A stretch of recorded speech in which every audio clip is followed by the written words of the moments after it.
다양한 분야의 전문가를 만나서 공감하고 소통하는 방법을 배워보는 시간이죠. 공감 초대석 시간입니다. 오늘은 신간 방송국에서 드라마 파는 여자의 저자인 송여지 작가 모셨습니다. 반갑습니다.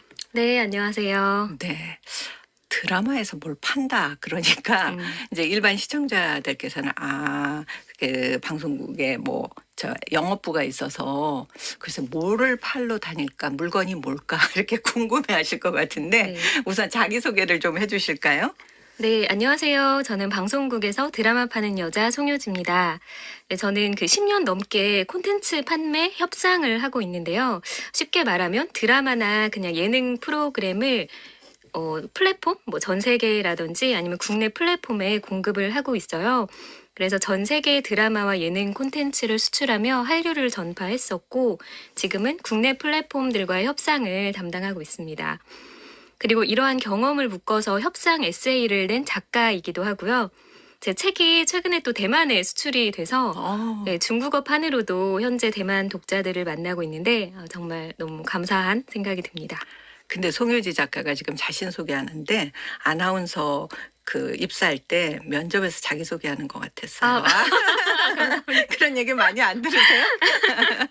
네. 그러니까 이제 결국은 송효지 작가가 소속된 방송국의 어떤 드라마나 예능의 프로그램을 해외에 이제 수출하는 거잖아요. 이런 일들이 이제 쌓여서 우리가 K 콘텐츠, K 드라마, K 팝 이런 용어들이 이제 생겨났는데 그런데 계속해서 그 실적이 좋아서 관계토대왕의 이름을 딴 관계효대왕이라는 별명을 얻었다고 하는데 주변에서 특별한 비결이 뭘까? 또 이 상대 방송사의 이 담당하시는 분은 야 어떻게 해서 그렇게 파는 거야? 이렇게 궁금해할 건데요.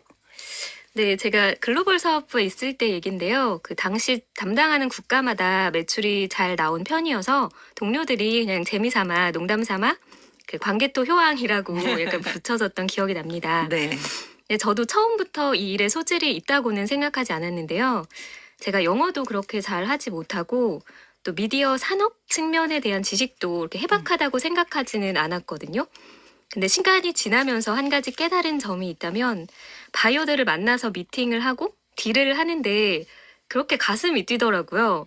너무 재밌었어요. 네네. 네, 제가 좀 눈치도 빠른 편이고 좀 사람이나 상황 이런 거를 잘 파악하는 편이고 또 유연하기도 하면서 또 중요하다고 생각하는 가치에 대해서는 잘 쉽게 포기도 하지 않는 불굴의 의지를 지니고 있는데 그것이 알고 보니 협상가한테 필요한 자질이더라고요. 그래서 저는 마치 몸에 맞는 옷을 입은 것처럼 좀 상황을 즐겼던 것 같습니다.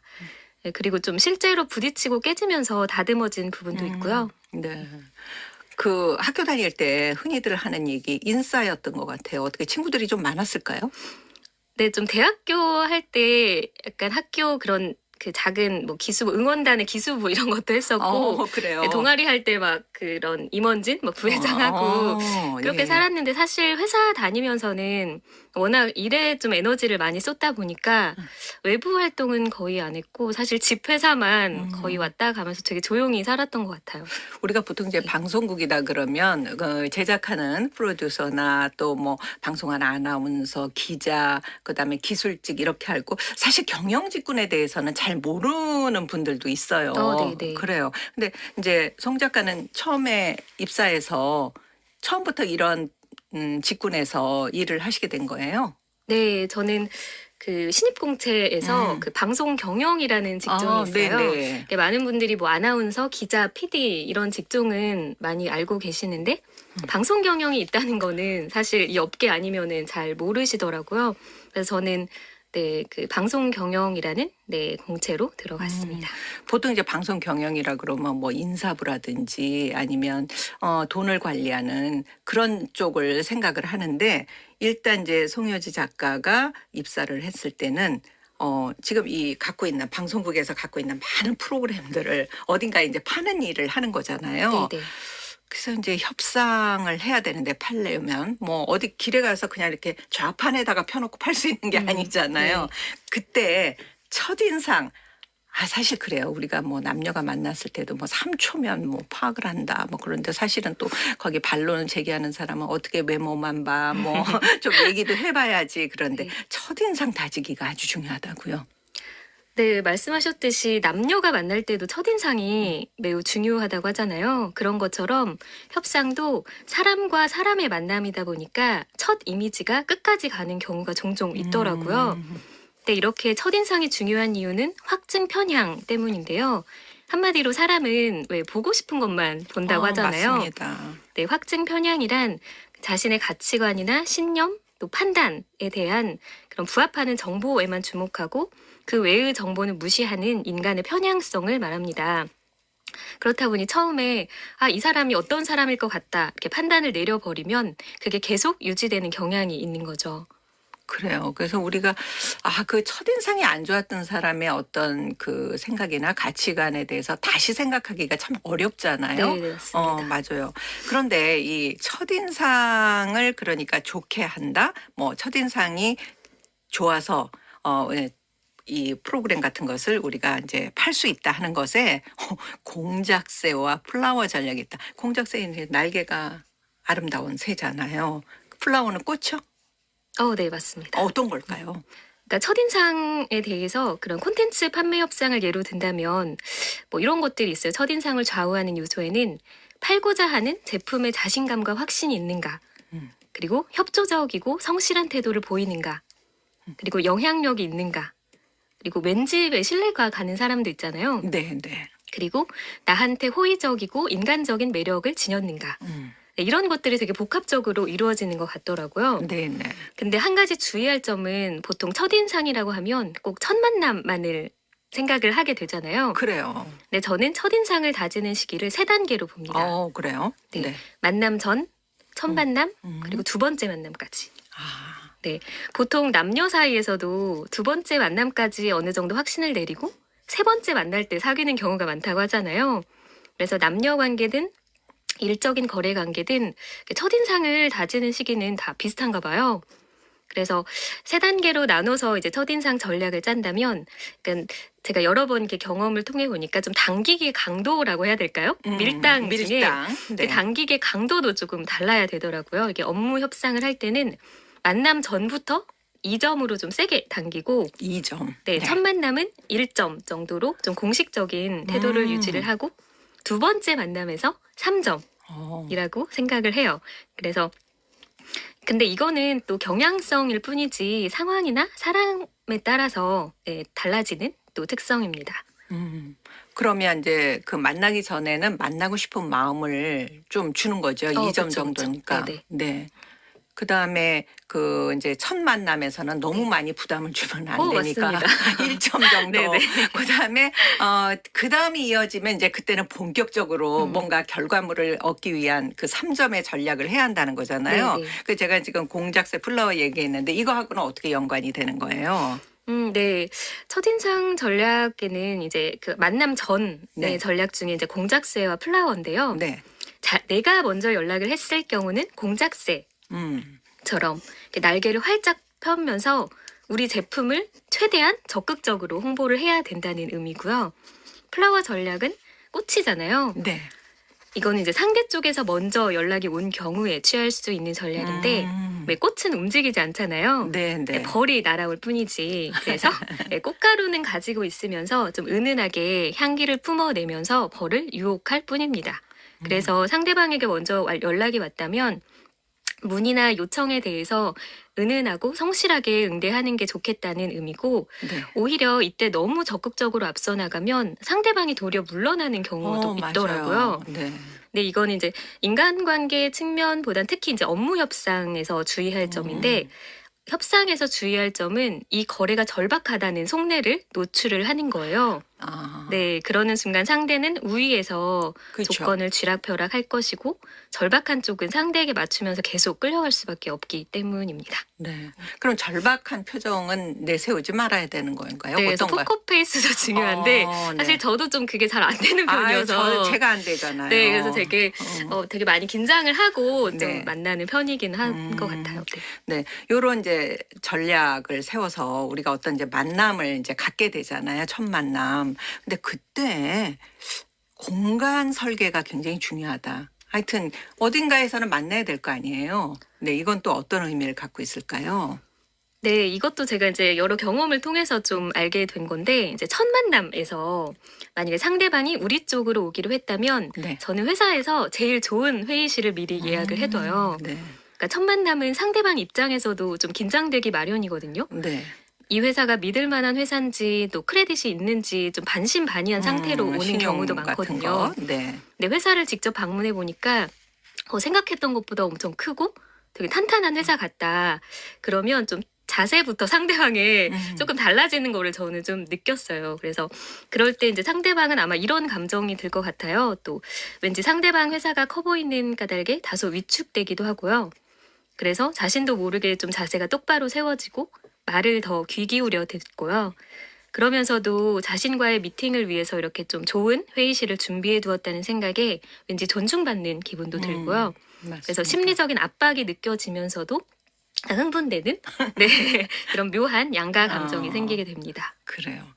그러니까 이제 상대방이 이제 처음 방문을 하게 될 때 우리가 흔히 말하는 뭐 레드 카펫을 까는 정도는 아니더라도 네. 왜 어떤 드라마 같은 거 보면 회사에 그 높은 CEO가 오게 되면 뭐 경호하는 직원들이 쫙 네. 두 줄로 이렇게 도열하고 있잖아요. 네. 그런 게 과하지 않은 상태에서 뭔가 네, 좋습니다. 이분을 환영한다는 의미. 아, 그래요. 그다음에 이제 본격적으로 협상에 들어가서는 상대방이 이렇게 해줬음에도 불구하고 계약을 하고 싶다는 건지 그냥 안 해도 된다는 건지 뭐 이런 걸 잘 파악이 안 되는데 이런 걸 구별하면서 협상 전략도 달라진다고요. 네, 이제 첫인상을 잘 다졌다면 이제는 본 게임인데요. 네. 네, 협상에서 본 게임에서 가장 먼저 할 일은 상대방에게 이 계약이 필요한지 네, 파악을 하는 일입니다.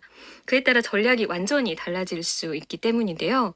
먼저 상대방에게 계약이 꼭 필요한 경우에 사용할 수 있는 협상 전략은 바로 도어 인 더 페이스. 그래요. 네, 도어 인 더 페이스를 이제 해석하자면 면전에서 문 닫기.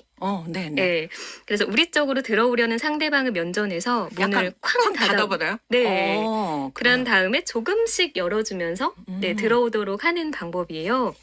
이게 되게 유명한 협상 용어 중에 하나예요. 협상 전략 중에 하나고. 그래요. 네. 그러면 이제 상대방 입장에서 보면 처음에 그렇게 거부당한 충격을 받고 나면 나중에는 우리의 조그만 양보나 호의에도 감사하면서 조건을 수락할 가능성이 높아지거든요.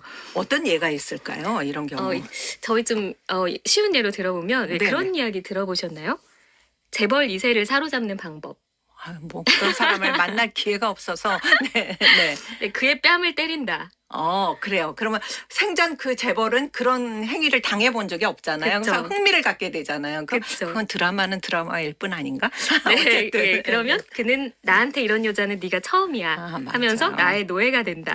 이런 이렇게 우스갯소리로 네. 이런 얘기들이 많이 돌고 있는데 이런 이야기 또한 도어 인 더 페이스 전략의 일종입니다. 그러니까 이제 상대가 뭐 그냥 이제 좀 어떻게 좀 잘해보나 그리고 내 주장을 펼쳐보나 하는데 이쪽에서 뭐 단호하게 거기서 얘기하시는 거는 저희가 좀 받아들이기는 어렵고요. 이러고 문을 탁 닫아버리면 네, 이거 뭐지? 내가 조금 더 물러나야 되나? 뭐 이런 생각을 갖게 된다는 거잖아요. 그쵸. 반대로 상대방이 별로 우리의 어떤 계약에 흥미를 안 보이는 것 같아요. 그쪽에서는 또 그게 작전일 수도 있는데 그럴 때는 어떻게 해야 될까요? 네, 그럴 때 이제 여러 가지 전략이 있는데 대표적으로는 put in the door 전략이 있어요. 이거는 해석하면 문간에 put 발을 살짝 들여놓는 거잖아요. 네. 네. 이건 어떻게 하는 걸까요? 네, 사람들은 작은 요청에는 쉽게 거절하지 못하거든요. 그러니까 예를 들면 100만 원 빌려달라고 하는 부탁에는 멈칫할 수 있지만 10,000원만 빌려달라고 하면 좀 선뜻 맞아요. 네, 내어주는 경향이 있죠. 네. 그래서 상대방에게 작은 호의를 요청해서 먼저 들어주게 만든 다음에 정말로 원하는 것을 그때 요구를 한다면 이미 상대방은 심리적 방어선이 무너진 상태거든요. 그래서 그 또한 수락할 가능성이 높아집니다. 그래서 put in the door란 문 안쪽으로 들어가기 위해서 먼저 발만 살짝 들이민 다음에 네. 점진적으로 몸통을 들이미는 방식인데 네. 이 또한 잘 알려진 협상 용어랑 전략 중 하나고요. 예를 들면 제가 예전에 피지 아시죠? 섬나라. 네네네. 네, 피지라는 나라의 콘텐츠를 공급을 한 적이 있는데 그 전에 거의 무상으로 공급을 처음에 했었거든요.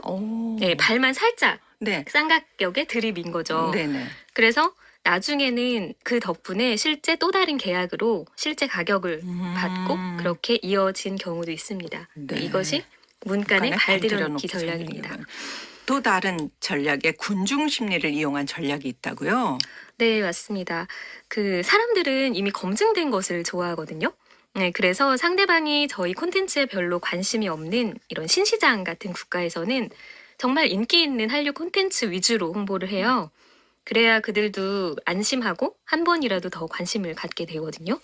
네네. 그러니까 이 콘텐츠는 뭐 웬만한 나라에서는 다 사가서 봤던 그런 콘텐츠라든가 네. 그래서 뭐 특히 뭐 중국이나 일본 이런 동남아시아에 있는 아시아권에서는 많이 사요. 뭐 이렇게 얘기하면 네. 그 조금 작은 나라 그리고 우리 한국 콘텐츠에 대해서 관심이 조금 덜했던 곳에서도 뭐야? 나도 사봐야겠네.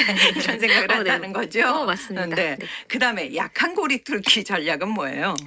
네, 이것도 신시장을 공략할 때 사용을 하기도 하는데 네. 이게 왜 진입 장벽이 높은 상대 그 네. 국가의 좀 메인 방송사를 노리기보다는 네. 좀 소규모, 중소규모 방송사를 먼저 공략을 하는 방법이에요. 그러니까 기득권이 된 플랫폼은 좀 더 기득권이 된 플랫폼보다는 좀 더 유연하게 콘텐츠를 수급하는 경향이 있고 의사결정 속도도 빠른 편이거든요.